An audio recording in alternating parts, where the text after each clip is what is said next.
Hey guys, what is going on? Braha here to talk to you guys about the game Ashen and why it isn't as good as Dark Souls was. Now, it is undeniable that the game Ashen is intended to be like Dark Souls. And though it is to a degree, the game starts to lose interest at the point where Dark Souls starts to get better. See, the point of Dark Souls is the variety in different places you go, the different things you see, everything's different. You see different weapons, you see different enemies, you see different everything. And it turns out the starting area was just in the center of all this mass chaos, and it just loops back around to the starting area. Dark Souls is beautiful in this aspect, and the fact that it never repeated this was kind of a tragedy. But what about the game Ashen? The game Ashen is really fun for probably the first few hours. The game Ashen starts off with you basically going through an easier version of a Dark Souls game. It isn't until the first boss where you kind of start to struggle a little bit, but even then it is still very easy. The point in when Dark Souls starts to get hard, the game still remains easy. Now that is a problem. See, when most people play Dark Souls, they say it just kind of jumps to being hard, and to me that's kind of not very true because I think it's gradually going hard. For Ashen, it just all of a sudden just bursts into hard mode. At the point in which Dark Souls was at its peak of difficulty was at Blighttown. Blighttown is basically the area where you have to use as much focus as possible to get through it, at least on your first try. It's a very intimidating area, and the height when which you look down is very intimidating. Now Ashen had an area similar to this. Not similar in looks, but very similar in difficulty. This area started at Listener's Ridge. Now the problem with this area wasn't the fact that it was hard. It was the fact that it just became hard. There wasn't any gradual jump to being hard. It was just a giant leap to being hard.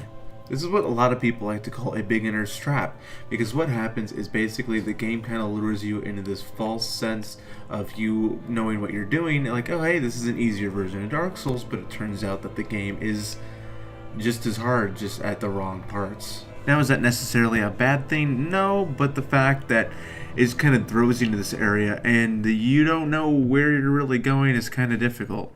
Now, to add insult to injury, this isn't the hardest part of the game. It just jumps to being hard, and then it goes to a place called the Seat of the Matriarch. Which, don't even get me started on this terrible area. The fact that you cannot fast travel to any part in the area is kind of annoying, and it has some of the toughest enemies you will probably meet for a while. The only respawn point is at the very end of it, which honestly is a giant insult to anyone who's playing the game. Now at this point in the game, you are very far from home, so you're kind of out of your element.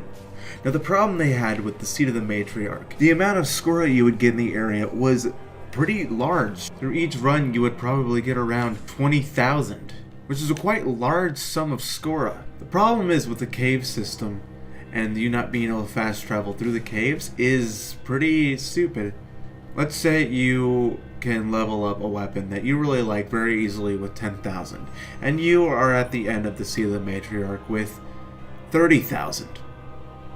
Well, you can go through and just try and not die, or you can restart the whole thing but level your thing up. See, this is the part in the game where you have to make a sacrifice. And that wouldn't really be all too bad if every single time you went down there wasn't a sacrifice. It felt like every time you went back down there, you were giving up something. There was no easy way to come back. You could try and just run back, but the problem there is you have to eventually teleport because there's no easy way back up to the beginning other than just fast travel. So if you end up having enough score to level up, you're going to have to sacrifice either the score that you've received during the area, or just sacrifice your run through there. Now, like I said, this wouldn't be a problem if it didn't happen every single time you went in there. With the amount of hard enemies in there, it really was not the best experience for a person who, isn't very leveled up. For the time you go in there, I feel like the developers expect you to be a little more grindy in the game, but you, at that point, aren't really in it as the grind, because there's nothing to grind for. Enemies don't really drop too much of anything. They drop some little healing stuff. They drop some stuff for healing, and that's really it. There's no defining thing that they drop. like in Dark Souls. And that is another problem. Every weapon you can get in the game isn't dropped from enemies. Instead, it's dropped from corpses you find on the ground, or skeletons. Before that, I thought the game was really amazing until the Seat of the Matriarch, and that kind of, showed me the sour parts of this game. The weapons in this game are also super underwhelming. When I first started playing Ashen, I expected, to have to find different weapons and find my favorite weapon kind of similar to how Dark Souls is. In Dark Souls, I loved the Black Knight Ultra Greatsword, and I thought, okay, well, let's just find the equivalent. I could find the two-handed weapons, or I could just use the one-handed weapon.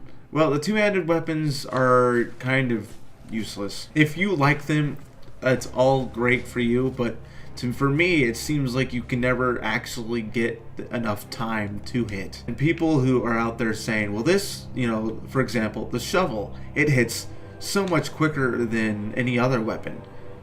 Well, it's hard for me to notice that because it's the slightest difference. It doesn't feel like there's a difference between any of the weapons besides the damage. Ashen is like Dark Souls that didn't take the extra step. It tried to be overly hard and has the same gameplay as Dark Souls, but just didn't have the same impact that Dark Souls had. Dark Souls to me was a beautiful game with as much character customization as you can imagine, with bosses that ranged from anything. You could fight the easiest boss in the game to the hardest boss in the game. You never know what's going to be across the next door.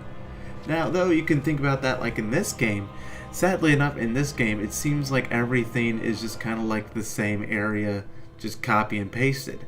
Though they do look different, the enemies just kind of range to the same. We got a few spear throwers. We have the big guys who do a lot of damage when they hit you. You can make an area look very beautiful, but if the enemies aren't different, you're not going to feel an impact. The first time you enter the large city in Ashen is very underwhelming compared to the time you enter Anne Orlando in Dark Souls. Anne Orlando was this big city. Instead of having gloomy clouds with sun rays slightly shining through, it was this bright, shiny gold place with knights everywhere, and it felt like a genuine castle full of just everything, dragons, and you just felt like you were immersed in this giant castle. Like, this is truly medieval. But in Ashen, the area where it seems like it's supposed to be like Anne Orlando just doesn't feel like it gives off the same impact. Ashen almost feels like it wasn't done completely. The fact that you could barely even do anything with your character is kind of depressing. Though this game is fun, it strains its fun pretty early. I would like to note though, in Ashen there is something that I was actually very impressed with, and that is the fact that you could upgrade your home base. That is pretty awesome, and I've never really seen something like that in a game similar to this. But that's the extent of how much I really like this game. It seems like the best things aren't really that great. The first few minutes of this game, I thought it was going to be absolutely amazing, and it was, until I got to the point where I realized the game is just going to continue to be at this level from then on. Dark Souls sort of made a cultural impact in the early 2010s. It changed the way of gaming. Whenever people are talking about difficulty in games, the first game they always mention is in fact the game Dark Souls. The sad part is everyone will always compare any game that shows a slight amount of difficulty with no change to how difficult it is to Dark Souls. Even if the game isn't even very similar, like Cuphead. It's sad to think that most gamers just try to compare themselves to Dark Souls.